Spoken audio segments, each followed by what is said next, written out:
بی بی امینه فرمایي چې د شپې مالا ماخصتن ټیم کې یو ښکلا غونده کې راغله، مخې ته خوشبویي راغله، ما به چې هر یو څیز راغوستلو هغې نه به یو اعلی ترینه خوشبویي را روانه وه. شکمنه شومه الحمدلله ګناهګار ډېر یم، د ګناه مې څه انتها نشته، خو د رب د رحمت قسم په خدای دومره د الله نه خوشحاله او راضي یم. دې رب په ما ډېر لوی احسان کړی، ډېر لوی احسان. ما ته په دې سفرونو د حج کې الله د محبوب علیه الصلاة والسلام دننه کور مبارک هغه حصه یې راته ښودلې ده چې په کومه حصه کې مې د دو کونو سردار سترګې مبارکې غړولې وې. دا د خدای نه زه ډېر راضي یم، ډېر زیات د الله نه راضي یم. او یو صوفي عالم دی، هغه نقشه د نبی علیه الصلاة والسلام مبارک د ولادت با سعادت ذکر کړي. کله چې حضور پاک علیه الصلاة والسلام مبارک کېدلو نو د کور په شمال طرف کې واقع شوی، ظهور هغه طرف کې شوی. د حضور پاک علیه السلام کور مبارک دې کې څلور کوټې وي. یوه کوټه د حضور پاک علیه الصلاة والسلام د نیکه هغه مخامخ بیت الله شریف ته وه، دې خوا کوټه د بیبي امینې عبدالله صاحب وه او دې خوا د ابو طالب صاحب دی وه. په دې طرف باندې د نبی علیه الصلاة والسلام ولادت با سعادت شوی او دا حجاج کرام په دې ناست دي. د نبی علیه الصلاة والسلام اوس هم سترګې مبارکې د بیت الله شریف په شمال طرف باندې غوړېږي. سمانا مدینه منوره د مکې نه په شمال طرف کې واقع ده. دا یاد ساتئ، سترګې مبارکې هلته دنیا ته چې راتلو هم په شمال کې سترګې مبارکې وغړېدلې. او چې کله د حشر میدان ته مې امام الانبیاء صلی الله علیه وسلم مبارک ظهور کوي، هم د بیت الله شمال وي ان شاء الله. د الله رب العالمین په فضل و کرم سره حضور پاک علیه الصلاة والسلام با را اوچتیږي، لومبی نظر به په بیت الله شریف لګي، لومبی نظر هم هلته و بیا به هم لومبی نظر په بیت الله شریف وي. او چې کله د حضور علیه الصلاة والسلام ولادت با سعادت دنیا ته ظهور کېدو نو بیبي امینه فرمایي ما د ماښام نه هر یو شیز نه خوشبویي لیدله، کله چې تیره راغلله زه کوټې ته لاړمه، ما ویل زه به کوټه کې ځان ته چراغ بلومه، زه به کوټه کې ځان ته شمع بلومه، زه به کوټه کې ځان دپاره د رڼا انتظام کومه. وایي چې کله کوټې ته دننه لاړمه زما د تندي رڼا ټول دیوالونه رڼا کړله. ما چې کله کوټه کې خپل نظر ولګولو زما په کوټه کې په نظر باندې ادنا نه ادنا څیز به راتللو. د الله رب العالمین رازو ام هانی راغلله، زمن کوټې ته تشریف آوری وکړله. ما ته وفرمایل ای بیبي امینې نن خو ستا کوټه کې ښکلا ده، نن خو ستا کوټه کې خوشبویانې دي، نن ستا کوټه کې رڼا رڼا ده. و بچی جانې وایه څه دې لیدلي که نه؟ ما د ام هاني په اوږه باندې سر کېښودلو. ای ام هاني ما 3 خوبونه لیدلي دي، یو خوب کې مې ستاسې د قوم ټولې زنانه ولیدلې، ستاسې د قوم ټولې زنانه را روانې دي. د عبدالله صاحب په غېږ کې یو ګل چا ورکړلو، هغه ګل مبارکې ما ته راکړلو. ستاسې ټول قوم زنانه راغللې، یو ځان ته راښکلو بل ځان ته راښکلو، چاته هم دا ګل رسېدلو نه، خو ما نه یوې ښځې دا ګل واغوستلو. هغه څوک ده؟ هغه ښځه د ام حکیم ترور ده. عزیزانو هغه ګل زمانه د ټولو قریشو زنانو غوښتلو خو چا وانغوستو، یوه زنانه ده هغې واغوستو. تاسې به اوس ما ته ملګري مولوي صاحب ستا نه موضوع بل خوا لاړه شي، نو زما موضوع داسې ده چې ټینګېږي نه. څه وکړم؟ زما د محبوب د محبت په ما دومره غالب دی چې هر طرف ته لاړ شم زه هم دا طرف اوس بیانوم. ګل چا واغوستو؟ اے ام هاني هغه ګل چې ستا ستا په غیږ کې او چادر نه واغستلو ام هانی ته او فرمایل زه هغه زنانه ښودلی نشمه زه هغه زنانه نشم ښودلی لیدلې مې نه ده نه مې ده لیدلې ها بله زنانه یې ورته راوستلې دا خو به نه وی نه دا نه ده زنانه راتلې نه دا نه ده بیبي آمینه عزیزانو چې کله کال دی باندې تیر شلو ام هانی ورته راغله اے امینی اے د عبدالله صاحب ټبره اوس خو به هغه زنانه تا کتلی وي که نه ام هانی د لاسه ونیوله ورته وی راځه خورجانې چې درته وښیمه ډایرک مروه طرف ته راغلل مروه طرف کې د خدیجة الکبرا کورو ورته وی نور ورته څه مه وایه زما دې په رب لا یزال قسم وي هغه ګل چې زمانه د قریشو زنانه وراغوستلو هغه ګل دې زنانه په غېږ کې ونیولو دی وجنا بیبی خدیجه چې کله واده کېدلو د امام الانبیاء سره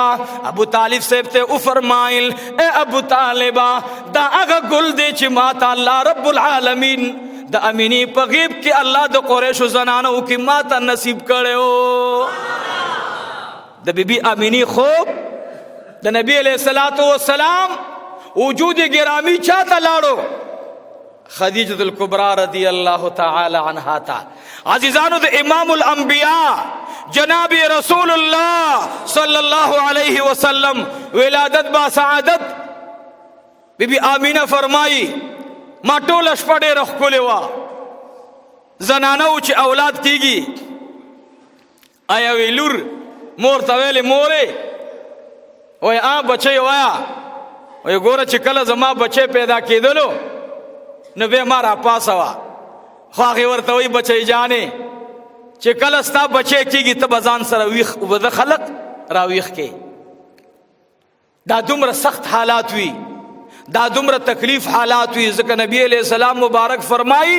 چې د یوې زنانه د اولاد په درد کې کېدو کې دله ړومبی درد ورسیږي نو دې زنانه ته په بدله کې الله رب العالمین د ټولو ګناهونو بخنه فرمایي حضور پاک فرمایي هغه زنانه چې د اولاد په وخت کې په هغې باندې ړومبۍ چپه د درد راغله الله رب العالمین ورته د ټول عمر د ګناهونو د شرک نه علاوه د ټول عمر ګناهونو کې ورته الله عفو فرمایي وی زما وبخلې زما ګوره دومره لوی اجر پکې دی نبی علیہ السلام فرمایي یوه زنانه د امت زما چې هغه شپه کې بچي سره راپاسېږي شپه کې بچی عام ماشومان شپه کې اواز کوي په دې پلارانو باندې اسې بد لګېږي روژه کې خو موږ اسې هم داسې یو الله دې رحم وکړي روژه کې زموږ ښځه وي خدای دا غم د کور نه لرې کړي وایي زر زر لرې کړي دا خو لویه لانجه ده مصیبت دی همدا لانجې به کوي عزیزانو دا یاد ساتئ د زنانه د بچي جړه دا مور ورته راپاڅېدله په ډډه پرته وه داسې بچی دې څنګې پروتو مور ورته په دې طرف نه دا مخ دې خوا راواړولو ګوره په خوب په کټ پرته وه بچي آواز وکړو مور داسې شو ورته په دې تش اورېدو باندې هغې زنانه ته د هغې مجاهد چې هغه په جهاد فی سبیل الله کې دشمن ته مخامخ ولاړي ټوپکې لاس کې راکټ لانچرې لاس کې مورچه کې ناستي او په دې شپه د ټوله شپه الله ته جړلي د دې زنانه ثواب ته به هم نه رسیږي بیا ووایي عزیزانو په ایمان یې ووایي زما د پیغمبر څومره لوی شان دی د هغې د یو امتۍ د یوې زنانه چې د هغې بچي ته په شپه کې مخ راواړولو تشمخ ورته راواړو د هغې مجاهد نه ډېر اجر او ثواب دی چې کوم د الله په لاره کې ولاړ دی او جهاد فی سبیل الله کوي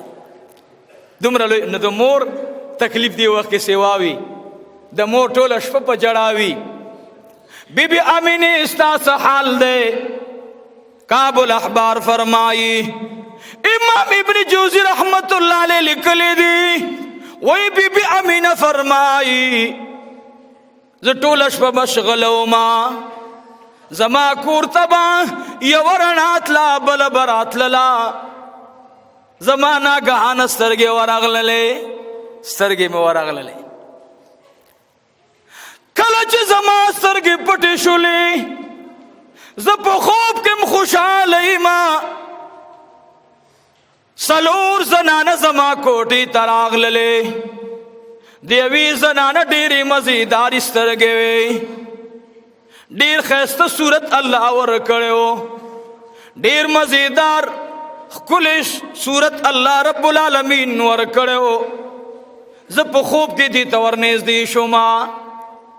زه ورته ویم ته څوک یې ما ته وایي زه حوا رضی الله تعالی عنها یما بیبي حوا څوک ده زمونږ استاد مور ده د آدم علیه السلام بیبي مبارکه ده ما ته وی دروازه په خوب کې وی راته کولاو کا درې ملمنی نور امرا روان دي وی ما چې سترګې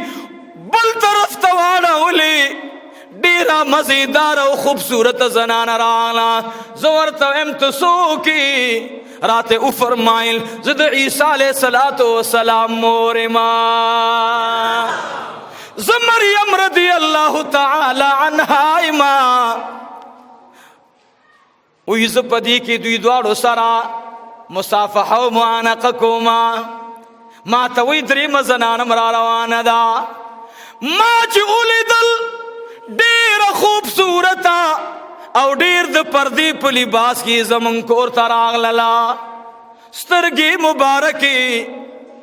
ډېرې ښکلې او مزیدارې ښکارېدلې د یو ډېر شاهي خاندان سره یې تعلق ښکاره کېدلو تندي نه یې رڼا روانه وه ما ترې تپوس وکړو ته څوک یې وی فرمایل زه هغه زنانه یمه چې د توحید کلمې په منلو باندې مې په دغه رڼا والا ځایونه چې ته ګوري په دې باندې فرعون راته میخونه والي دي زما نامه د بیبي آسیه زما نامه د بیبي آسیه رضی الله ګورې خورې خوب کې راته وي دروازه بندنه کې بله میلمانه را روانه ده بله میلمنه را روانه ده خو هغې سره بلا خلق را روان دي هغې سره زوی مبارک دی هغې سره څوک دی زوی مبارک دی خاوند مبارک دی بیبی آمینه فرمائی زه حیرانه ګورم چې دا به څوک وي دا به د چا ټبر وي چې خاوند ورسره دی دا به د چا مور وي چې زوی ورسره دی وی ناګهانه دروازه کولاو شوه خوب کې په مخ باندې مزیدار صادر پروت دی صادر مبارک د میلمنې نه کله چې بیبي آسیه پورته کوي کله چې بیبي آمینه پورته کوي نو هغه فرمایي زه د اسماعیل علیه السلام مور یم او د ابراهیم خلیل الله ټبر یم بیبي هاجره رضی الله تعالی عنها یم څلور واړه یو را سره را جوختېږي بله را جوختېږي زه په خوب کې دا محسوسومه چې دا زما ډېرې خوږې ملګرې راغلې لکه ټول عمر ما سره خبرې او خوشطبیعتي او ګپ داسې زه خوشحاله کړلم دومره خوشحاله شوم چې د حد نه سوا بیبي آمینه رضی الله عنها فرمایي چې زه دومره خوشحاله شوم چې زما د دې خوشحالۍ څه انتها نه وه ناګهانه زه په دې خوب کې د هغوی په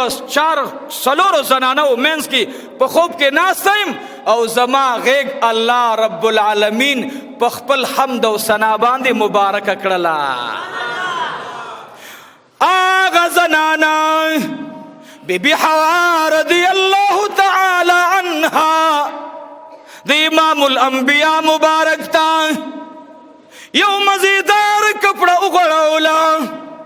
بیبي هاجره وی نه ما جوړه راوړې ده بیبي آسیه وی ما جوړه راوړې ده بیبي مریم وی ما جوړه راوړې ده بیبي آمینه فرمایي ما د څلورو زنانو په لاس کې د جنت د ریحمو کمیسونه لیدل خو چې کله مې امام الانبیاء د خپلې جولۍ نه را بهر کړلو د جنت په لباس کې الله پټ کړی د نبی علیہ السلام عورت بیبی آمینه فرمائی مام نه دی لیدلی ما به چې کله محبوب پاکولو اراده به مې وکړه چې خپل ماشوم بچی پاکم، زما دې پر رب د کعبې قسم وي ما به دا خیال کولو چې زه دلته حضور پاک واچوم، اوس به راځم کپړې اوبه به راخلم، بچی به پاکوم، زما بچی به په آن واحده کې زما د نظر نه بهر شو، ما به داسې لیدل ناګهانه به زما د بچی تور سترګې مبارکې پرانجو د جنت واپس زما غېږې ته راغې. نو داسې مه وایي چې زمونږ په شان دی، داسې مه وایي، او چې څوک وایي دا خوله ور باندې ور ماته کا.